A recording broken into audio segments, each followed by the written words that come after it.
Yo yo yo yo, abang-abangku, jumpa lagi kita ya di negerinya Konoha, yaitu negerinya para pemakan micin. Kita bacot dulu ya, nggak? Ya, nggak bacot dulu. Mudah-mudahan bisa bermanfaat ya. Tapi kalau salah mohon dimaafkan. Bagaimana sih kita bisa mengatur uang kita ya secara bijaksana begitu ya? Ini contoh ya. Misalnya kita punya uang 1 miliar. Nggak apa-apa ya kan? Kita kan di negara Konoha. 1 miliar di negaranya Konoha.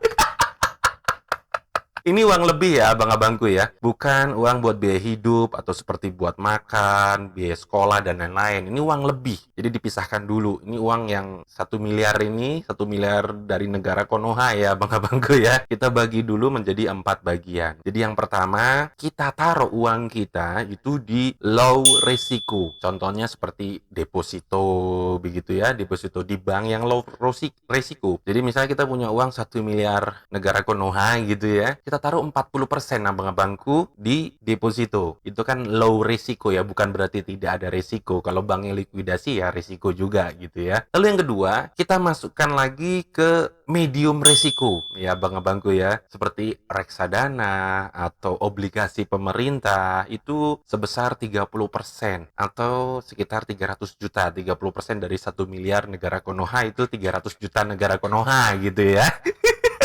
Jadi kita masukkan di obligasi atau kita masukkan di reksadana gitu ya. Kalau di obligasi itu seperti ori gitu, tapi pemerintah itu jarang sekali gagal bayar kecuali negaranya bangkrut gitu ya, pemerintahnya bangkrut. Lalu yang ketiga, kita masukkan lagi ke medium risiko yang plus plus plus ya.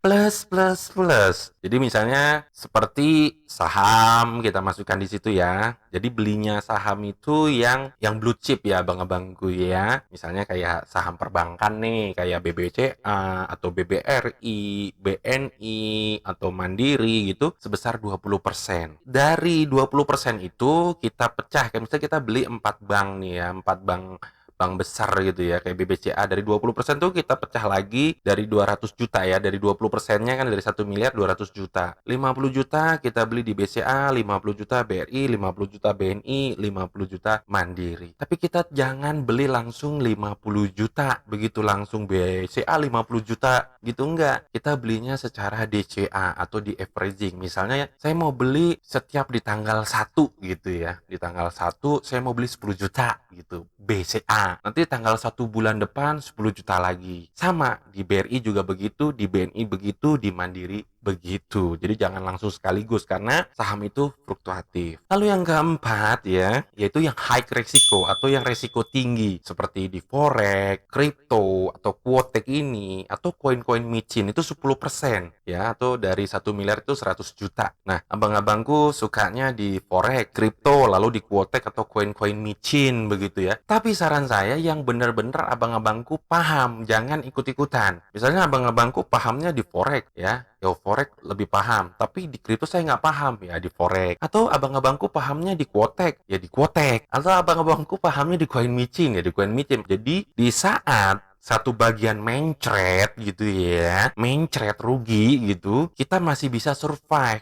dari 3 bagian sebelumnya. Karena kalau kita taruh di saham yang di medium plus plus, kita taruh di Mandiri bisa mendapatkan dividen per tahun tuh kurang lebih 5% lah gitu ya, misalnya di Mandiri begitu. Jadi di saat yang high risiko ini mencret, kita masih tidak goyang begitu teman-teman ya, abang-abangku ya, karena masih ada subsidinya dari 3 bagian sebelumnya.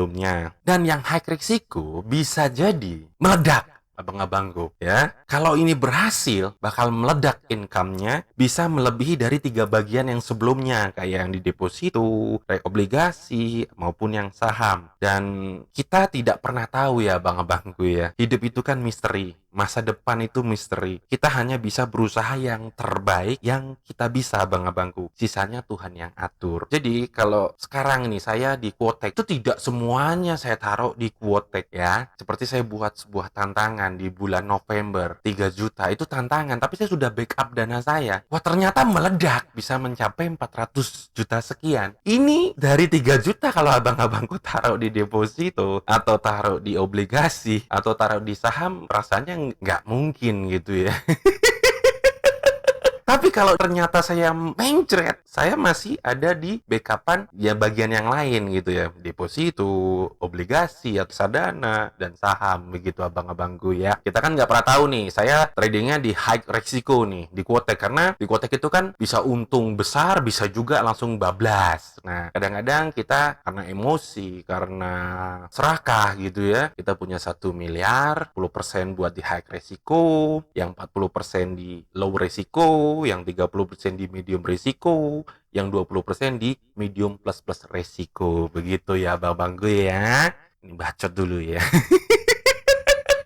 Oke, abang-abangku segitu dulu ya. Ingat, itu 1 miliar negara Konoha ya. Dan saya tidak pernah tahu berapa dari ekonominya abang-abangku semuanya ya. Misalnya cuma ada 100 juta ya, seperti itu tadi. 40% di low resiko, 30% di medium resiko, 20% di medium plus plus resiko, dan 10%-nya di high resiko. Kalau cuma punya 10 juta, ya tinggal di seperti tadi aja, tinggal dipecah-pecah begitu ya abang-abangku ya.